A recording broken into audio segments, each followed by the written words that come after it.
I don't know. There was somebody else there. So what time are you leaving? 3:30. Are all you guys from Charleston? No. We live. I live in Charleston, but I'm not from there.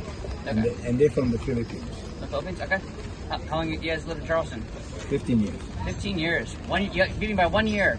Oh yeah? Yeah. I've been here 14 years. Where are you from? I'm Maryland, Annapolis, Maryland. Okay. So you guys are back. Okay. I'm from Virginia, Richmond. Richmond. You as well? Sorry, Hanahan. Hanahan? I know. Okay. I used to live in Hanahan, Indigo Island. Okay. Off of Eagle Landing. Or, I'm good. I'm good to go? All right. So we're going to get started here. My name is Kiki. The guy in front of the show is Chico. He's our 2,100-pound Belgian draft horse. He's a little bit stubborn, but he's a real sweetheart. Loves to work. The way this works, we've got 98 blocks of historical district, which is the second most in the world, behind Rome, Italy. We do have 4 carriage companies, put up 28 carriages an hour. It's a lot of horse-drawn traffic. We don't all want to go to the same spot, talk about the city, so we're going to go up here. They're going to give us a club ball from the 1960s bingo ball machine. That's going to be our zone. Here you go. Look at that, buddy. Has there been any gambling in Charleston? Not in a while. People like to say, tour guys like to say this is the only legal gambling you have left in the city, is getting the colored ball from the machine. Anywhere you guys were hoping to go today? Nowhere in particular? All right.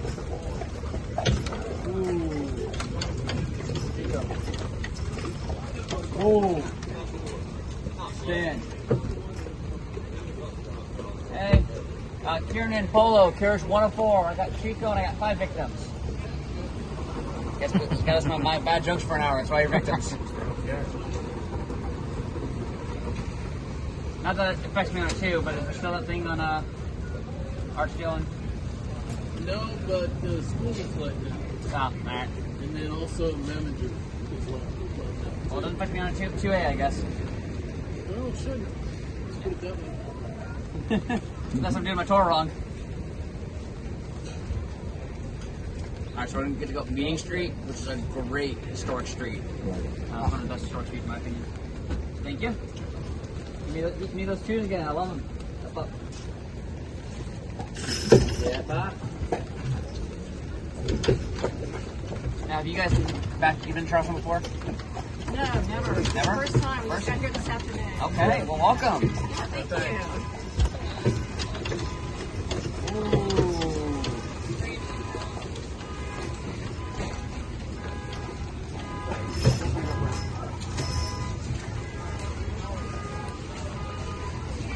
You guys been on a horse-drawn carriage, or is this first time for everybody? It's my first time. I remember the last time, a long time ago.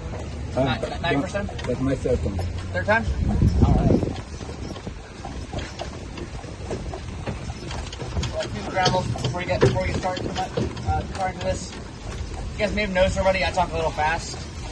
If you need me to slow down or you need me to speak up, please let me know. Okay. I took speech and debate in high school. It's a habit I picked up.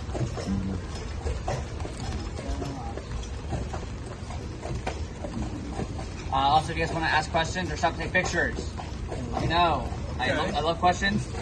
I really do. It makes it more fun for me. I don't know everything about the city of Charleston. There's 300 years of history here. I know a lot of it, but nobody knows all of it. If you ask me a question I don't know the answer to, I will tell you I don't know. I'm not going to lie to you. If you guys want to play Stump the Historian, my 3 categories plural. There you go. There's your hint for the day. We have 2A. Means we're going to go up Meeting Street, come back down Logan, Logan, or Lemon Logan rather, sorry. So we're going to start out by going up Meeting Street. We got a bunch of churches there, some very cool buildings, off the rubber mills. A lot of history. We're going to go towards the Battery. Got a lot of history about the Battery, the Civil War. And then we come back up to the residential area, talk about the residences in Charleston. Talk about the architecture there too. Come on. You got a bathroom, buddy? Alright. Well, this is a good time to demonstrate how we keep our city clean here. We got a radio leak going from our engine right now. So what I'm going to do is I'm going to hold this button right here. I'm going to call a company called Duty Calls. They're going to come over here and be about 10 minutes to clean up any mess he makes. He's or misses his diaper. Okay. You guys been to New Orleans? Me. I've been You been to New Orleans? I was there. You guys remember the smell? Yeah, not so fun. Actually, smells better because we clean it after our horses.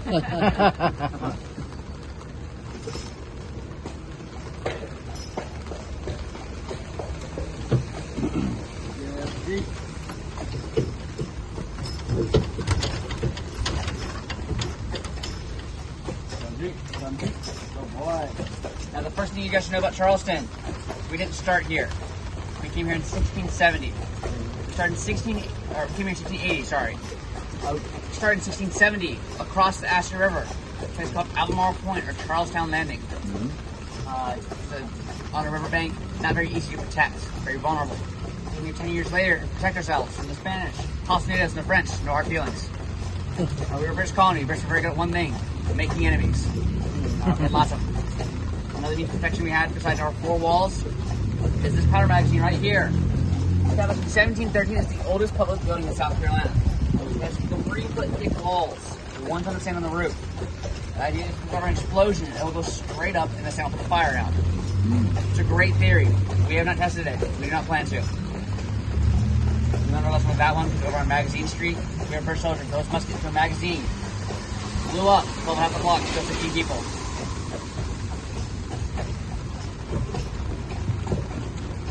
Now, getting people to come to Charleston was not easy originally. You guys know the Jamestown colony? Yeah. Yeah, not a fun time. Nobody wanted to come back to the colonies after that. So what we're going to do is promise them religious freedom. And the immigrants off the boats here want to give them religious toleration. What that means is that most Christians were welcome here in the city. Most Christians had essentially freedom of religion. Nothing against them. Non-Christians had meeting houses on Meeting Street, pay a pew tax, have 7 congregation members, and had to sign in so we knew who they were. I'll obviously lighten up a little bit since then.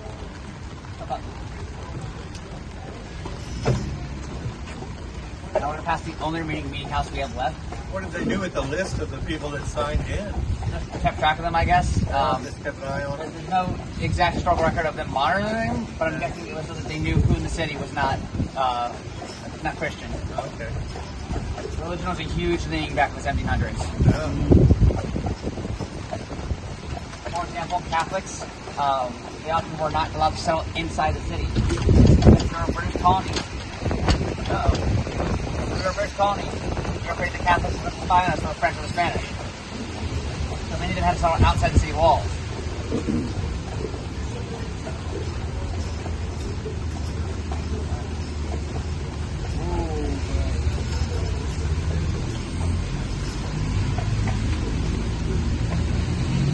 Now the only remaining meeting house we have left is just past the Spirit Church. We're going to pass it in just a second, see if I get out of this traffic. Come up.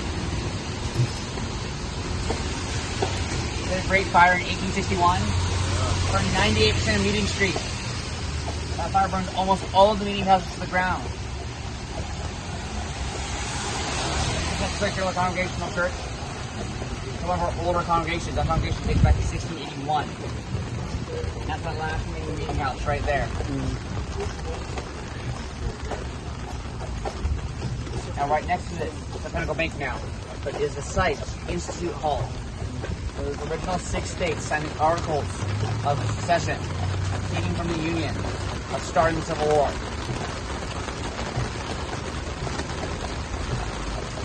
Over 150 of our Southern gentlemen came here, signed those articles.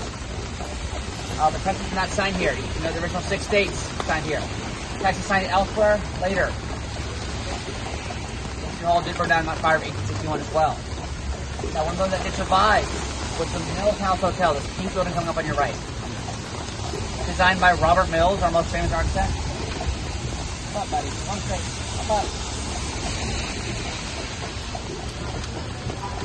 That's where it gets its name, Robert Mills, the Mills House Hotel. Now, when Robert E. Lee came here in 1861, for soldiers of the Confederate Army, we found plenty of them in taverns and brothels. Not the best places. Some on house arrest here. While they were there, that fire in 1861 broke out. He had the men in there, wet their sheets and mattresses made of cotton, wrapped them around the outside of the building. saving that building from burning down, and then he'd be evacuated out to the Evanston Austin House in the Battery. Martin Mills also designed that building up there, the white and the brown one. On your left, that's the first fireproof building in the country. We've had 5 major fires here. We already had several at that point. What is this building? This is Hibernian Hall. Hibernian. They're shooting. The Catholic. Okay. This was actually important for the Democratic primaries, 1860. Right now they're shooting a film or something there. I'm not sure what the film is. But they do branding. Yeah, my brother did right there. Hibernian Hall is actually where the 1860 Democratic primaries took place, where the Democrats split their vote over the issue of slavery, allowing Abraham Lincoln to, the Republicans to unify for him. Abraham Lincoln, willing him into office, one of the causes of the Civil War.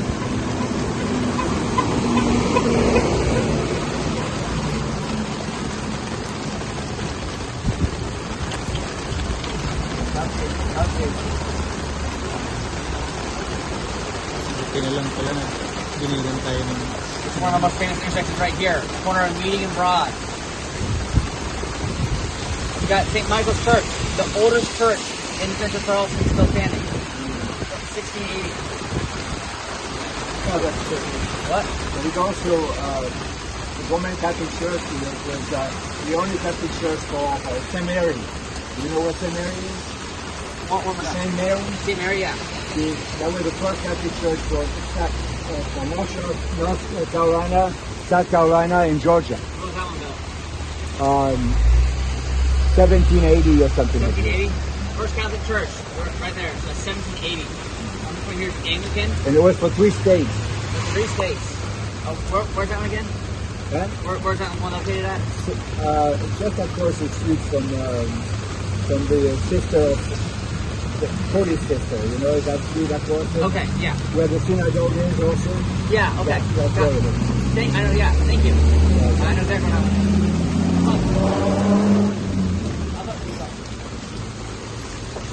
Now, this is the oldest Anglican church in Charleston. And this one's built in 1680. St. Michael. If you're going to do a church tour here in Charleston, Beautiful. this is a good one to do. Beautiful. Beautiful. My opinion, St. John the Baptist right there, the Catholic Cathedral, that's, in my opinion, the most beautiful church we have. Right. But this one is 200 years older than St. John the Baptist. It's called the Four Corners of Law. We've got God's law, federal law, state law, and city law. City Hall, state courthouse, federal courthouse. Pointed out by Ripley of Ripley's Believe It or Not, when he came here, he said this is the only place in the country you can put a nickel in your parking meter and go hail, mail, bail, and jail, and still turn on your meter. And that would be fans of The Patriot, the movie The Patriot. Well, the Unigogs were French, right? What was that? Unigogs were French. Yeah. Now, you guys have, you may have seen the movie The Patriot. Are you fans of it? Yeah. That Mel movie was Gibson. shot- What was that? Mel Gibson. Mel Gibson, yeah. That was a movie shot here in Charleston. That opening scene was shot here, about this building right here. That's where they burned King George's effigy. Now, fun little blooper they had. The movie took place in 1776. The sign on that building says Hall of Records 1804. They forgot to take the sign out. It's still there in the movie. If you guys go back and watch the movie, you can see that sign that says Hall of Records 1804 in the background. Who was shot there again? The movie, The Patriot was shot there. With Mel Gibson. Oh, wow, okay. Now, 2 things they did right for The Patriot. They had fire hydrants and parking meters around the city. They put barrels and crates over the parking meters to hide those. As for the fire hydrants, they asked the city if they could remove them for the duration of the movie. You've had 5 major fires here. So the city of Charleston said absolutely not. What they did is they had ladies in big bell-bottom dresses stand over top of the fire hydrants for the entire duration of the movie. That was their role for the movie, was to stand over fire hydrants and act natural.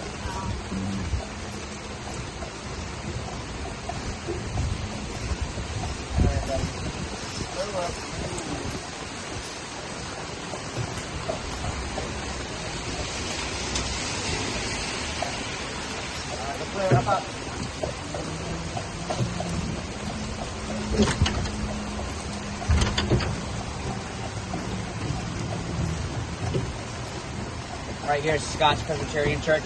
1731, this is another very old church. The Scottish actually brought golf to the Carolinas. They had the first golf course. Oh, yeah? It was only 4 holes long, so they Oh, weren't wow. giving credit for it because it wasn't 9 or 18.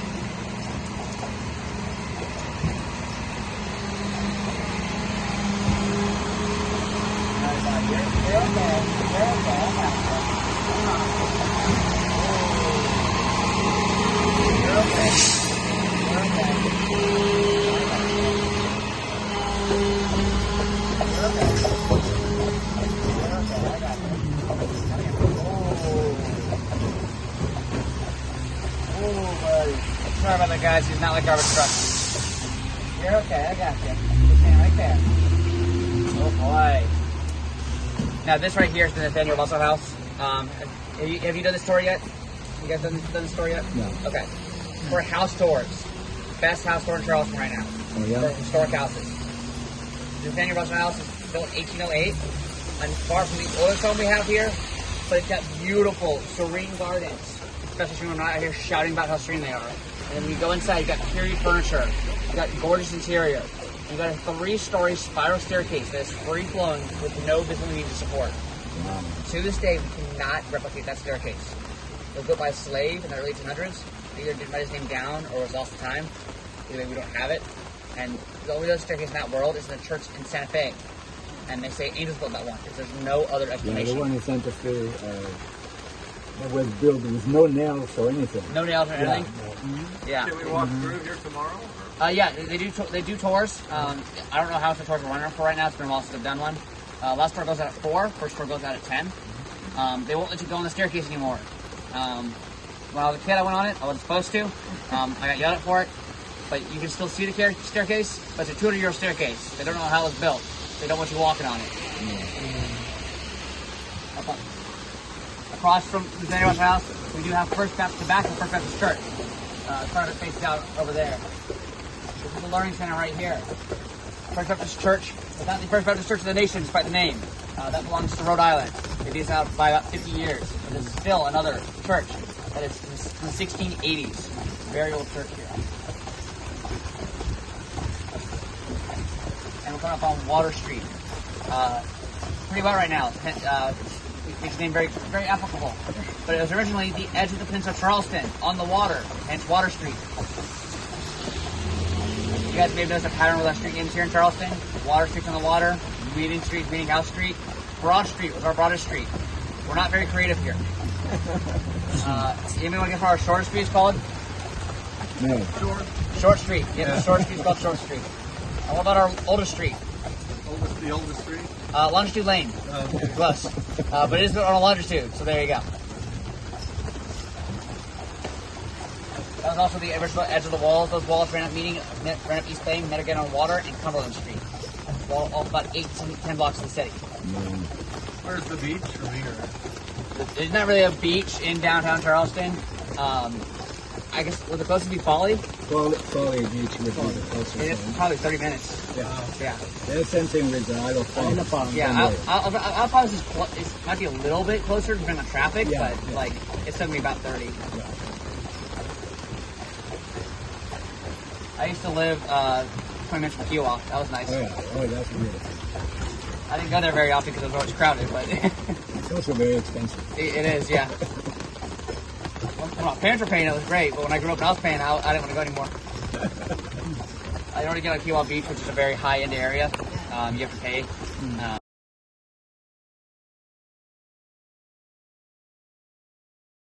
It's a great bread and breakfast place. It is? Oh, yeah. I haven't been. Oh, yeah. I never had to stay there, but. It's gorgeous and it's really beautiful. Now you guys see the typical Eiffel Tower and the Arc de Triomphe chimney? You recognize that, right? Yeah. The reason for that is that she went to Paris, France for her honeymoon. I came with rich friends. What was that? I came here with rich friends. Was it rich friend? Oh, nice. Yeah, I'm sure. How much is it to stay there? I didn't pay. You don't know you didn't pay? Fair enough. Those two pieces up there of France Right. are there because she went on her honeymoon to Paris, France. Her dad paid for it for her honeymoon for a year. Well, she didn't want to come back home. She fell in love with Paris, France. We can blame her, right? So he put those two pieces up there. So she could wake up every day to live in Paris. Want to come home to our house. Most of those homes are beautiful. I love these houses right here, these battery homes. The reason they're bigger out here is we had a lot of narrow lots originally in Charleston to make up for the limited space in the peninsula of Charleston. So when all those houses back there are going to be more narrow to fit as many homes possible. When we came out here, we had to landfill in the land. Everything past Water Street is landfill up to this point. So they had more room out here to build houses. Now the battery right here, that gazebo out there is donated by Martha Williams to the park. A lot of weddings take place in that gazebo out there. My sister's a photographer. She's taken a few pictures of the weddings out there. Now what they don't tell people is that we hung 44 pirates here in Charleston. We hung all of them right here on these trees where those weddings take place. Leave that out of the wedding brochure for a reason. Now, obviously you can spin the battery because of the guns here. A fishing name is White Point Garden, also known as Oyster Point. Because the first settlers that came here sailed through the harbor, what it was now the harbor, came down the Ash River, 5 or 6 miles past, sailed on the opposite bank of that place, Albemarle Point, where Charlestown landing. When they passed, this was an oyster bed glistening white in the sun, so they call it Oyster Point or White Point Gardens. Now the name of the battery comes from all these guns around here. Now, the battery would not have fired at Fort Sumter. The most modern guns at the beginning of the Civil War, even by the end, had a range of 1.5 miles. Fort Sumter is 3.1 miles away. They would never have been able to hit it. Fort Moultrie and Fort Johnson, Fort Moultrie and Johnson, they would have fired. At Fort Sumter, the guns here were manned by the Civil Cadets for the sake of defending the harbor. So you hear people talking about the Civil Cadets manning the guns at the battery during the Battle of Fort Sumter. It wasn't a fire over there. It was to protect the harbor from a counterattack by the Union. The man in charge of all that over here was P.T. Beauregard. Pierre Gustave Beauregard. The commander over at Fort Sumter was Major Robert Anderson. Major Robert Anderson was the artillery instructor at West Point for P.T. Beauregard. If you do a tour of Fort Sumter, you can see the notes P.T. Beauregard wrote to Major Robert Anderson, begging him to leave the fort. He didn't want to fire on his old teacher. They were friends. Major Robert Anderson had his orders though. Fought tooth and nail for the fort. Ended up surrendering it after a very long bombardment with no lives lost. After the Battle of Fort Sumter, there was a 21-gun salute for the Union, and a musket was fired. He killed one man. Throughout the entire battle, he killed by a musket that's firing.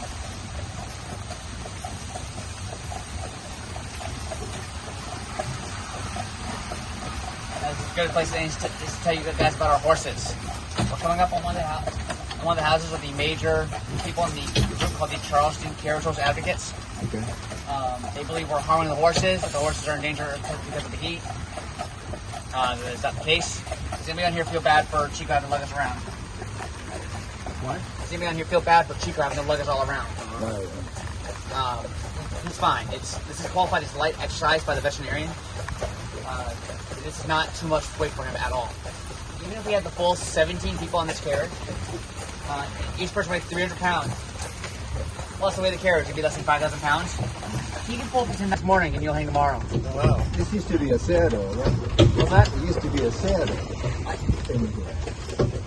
Yeah, it used to be. I don't know how long ago. I don't know how. First of all, I don't remember that. I went there, so it's not that long ago. Yeah, it's been here while I've been here. My sister, she's a dancer. She had some people that were. Yeah. Whoa! That horse must be hungry. This isn't his last story. He's not hungry. I think something spooked him back there. Ooh, you're fine, buddy. You're fine. You're fine. Easy. Sorry, guys. My sister was a dancer. Knew a lot of people who were actors and actresses. Same, cross circles a lot. I remember she went there once, but I don't remember how long ago that was. Now finishing that Levine and Jim Fisher story. She was hung. She was no longer property. She was marched to the gallows. When she got to the gallows, she ran up, put the noose around her own neck, and said, "Indian message for the devil. Tell me now. I'll be seeing him shortly." And jumped off. Hanging herself. took her several minutes to suffocate to death, and she was not heavy enough for the noose to break her neck. Ooh. Was she just a young girl when she did that? Or? 20s, mid-20s. Wow. I don't remember her exact age. Now, she haunts that LT jail. There's a bit of truth in that story, but it is a ghost story. You guys want to hear the true story? It's a tragedy and love story. Because the Lavinia and Jim Fisher were real people. They did it on the 6 Mile Inn. They were criminals, but they were not serial killers. Jim was a highway robber. Lavinia was likely innocent. The man said that she had assaulted him. But there's no evidence that she was part of the highway robbery scheme. Jim, when they were caught, confessed to his own crimes, claimed Lavinia was innocent, and then named every other member of his gang in an attempt to save her. Lavinia was still convicted. When they went to the jail, they tried to escape together, but the rope broke while Jim was outside the jail. They were going out the second story window with a bedsheet rope. Well, Lavinia asked him to run to save himself. Jim refused. Let himself be recaptured so they could hang together because he won't leave her side. For me? How can you say no to that friendly face? Now, the conviction on the video was very shaky. One of the theories as to why was that the city of Charleston wanted the land of the 6 Mile Inn. They were bishops They wanted that land. The bishops went and sell to them. If they'd hung Jim, but not Lavinia, she would have retained the land and continued to not sell to the city of Charleston. So they had her hung. They had her hung so that they would keep the land of the 6 Mile Inn.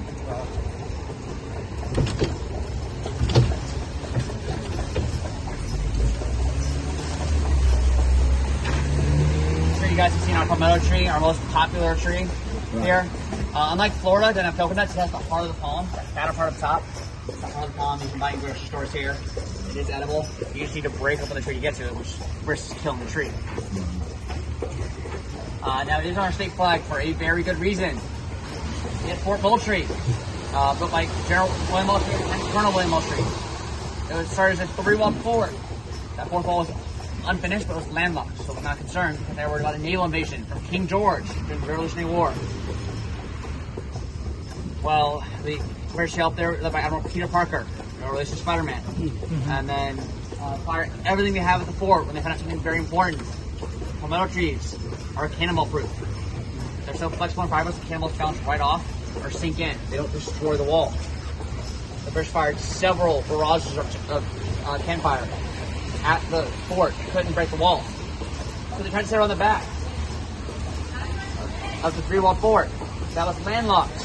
They tried to do it at low tide. So they beat 3 of their ships.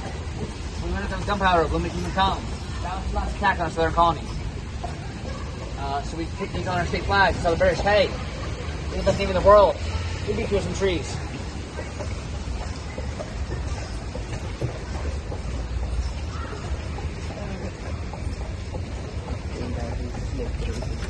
So you didn't go to East Bay at all? You don't go to East Bay? Nope, that's only in Zone 1. Right, because they had a restaurant there called McBrady's, and on the second floor was a room that could not be restored, where George Washington had dinner.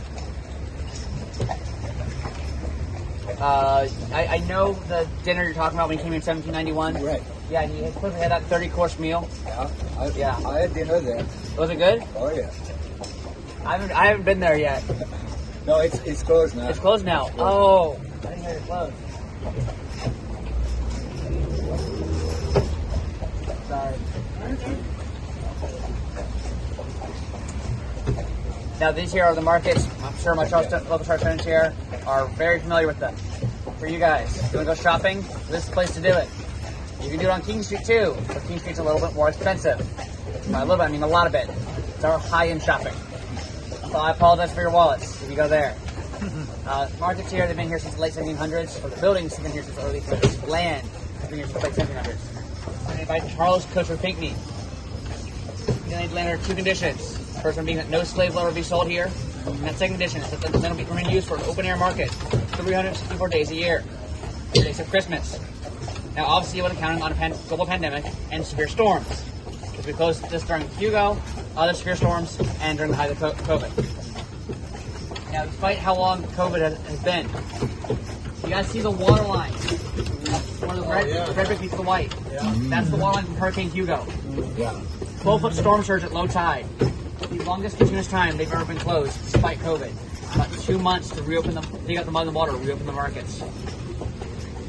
Being close to the harbor gives you fresh seafood, but has its disadvantages. Speaking of food, there are 3 basic foods in the city of Charleston.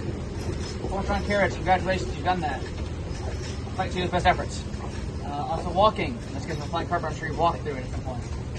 But, and eating your way through, which is my favorite way.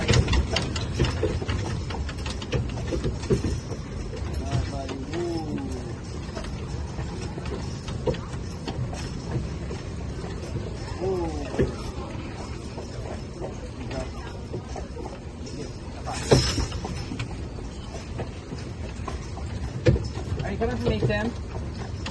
Appreciate it. Keeping here trying to run the entire way home.